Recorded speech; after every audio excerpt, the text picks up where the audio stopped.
In today's video, I'm going to teach you how to void transactions in QuickBooks Online. Void is a safe way to zero out a transaction while keeping a record for your books and audit trail.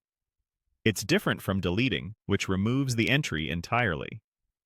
Voiding keeps the original details and document number, but sets the amount to zero, which is often the better choice for accuracy and transparency.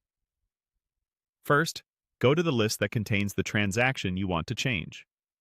Depending on what you're working with, that could be expenses for bills, checks and vendor payments, or sales for invoices, sales receipts, and customer payments.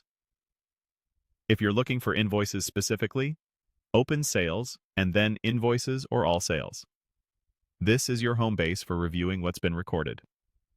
Next, locate the exact transaction you want to void.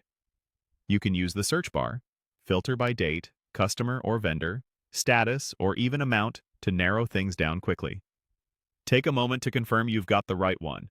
Check the date, payee or customer, and the total. It's a good habit to review any attachments or notes so you know you're voiding the correct entry. Once you've found it, open it by choosing View or Edit. This lets you see all the details before you make the change. Reviewing here is helpful if the transaction has linked items, like a payment applied to an invoice or a bill tied to a purchase order. You want to understand what else might be affected. Now select Void from the drop-down options. Depending on the transaction type in your view, this may appear under a More or Actions menu, or directly as a void option. When you void, QuickBooks keeps the transaction on your books, but changes the amount to zero and marks it as voided. This preserves your document history without overstating income or expenses. Finally, confirm the action when prompted. QuickBooks will ask you to make sure, and if the transaction has related records, like a payment attached to an invoice, it may prompt you to void that as well.